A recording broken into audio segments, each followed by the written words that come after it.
Nunca foi tão difícil falar sobre alguém que contemplava a vida de maneira tão comum, tão simples. E neste olhar, ele abstraía uma série de informações e transformou-as em conteúdo interpretativo do mundo, mostrando que a vida do homem comum e as cenas que perfazem a nossa própria história são importantes. Elas são dignas de serem avaliadas e nós podemos encontrar uma série de maravilhas que perfazem a nossa história e o nosso próprio coração. Eu estou falando sobre o jornalista inglês do século XIX, Gilbert Chesterton.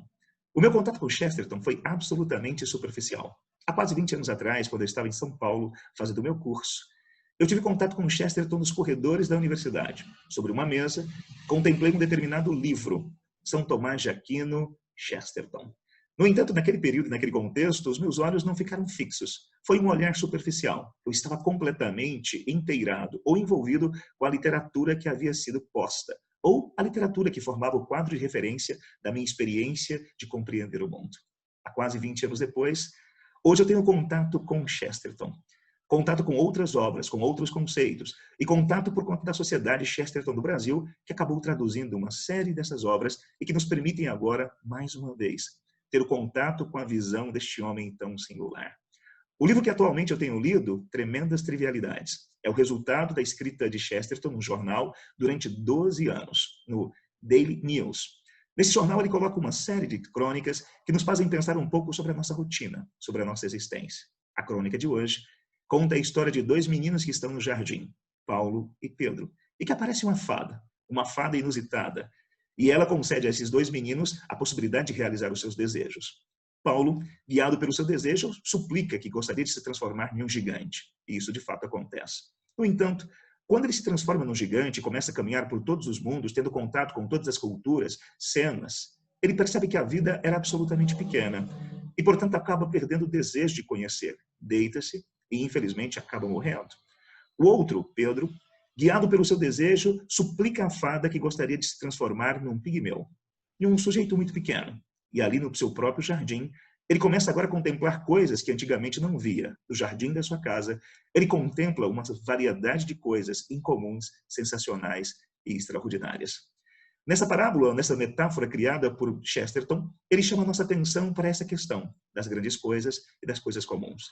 E como a literatura do seu tempo, a literatura moderna, ficou completamente seduzida pelas grandes aventuras, pelos grandes questionamentos e perdeu a noção de compreender que o homem comum, que a sua vida, que a sua história é repleta de coisas sensacionais. Chesterton, então, afirma que ele é marcado pela vida de Pedro, que ele é um homem muito pequeno, mas que consegue, de alguma maneira, contemplar coisas que acontecem no dia a dia.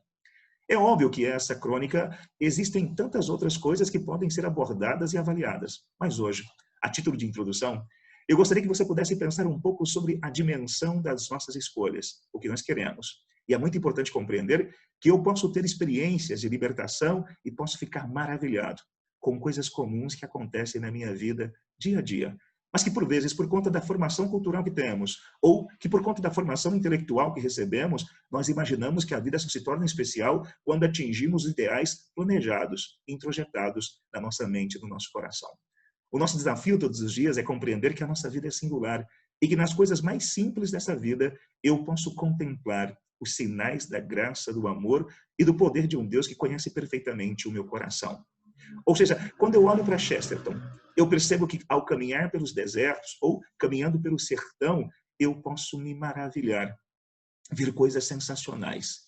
Chesterton e eu no sertão conseguimos de alguma maneira contemplar coisas incomuns, coisas transformadoras. E a vida se torna muito mais significativa quando percebo que todas as minhas ações, entrando no ônibus, no metrô, ou vivendo uma vida comum, caminhando pelas ruas do meu bairro, são cenas fascinantes e incríveis que me permitem ver as manifestações concretas do amor de um Deus que me convida a compreender a minha posição, a minha localização.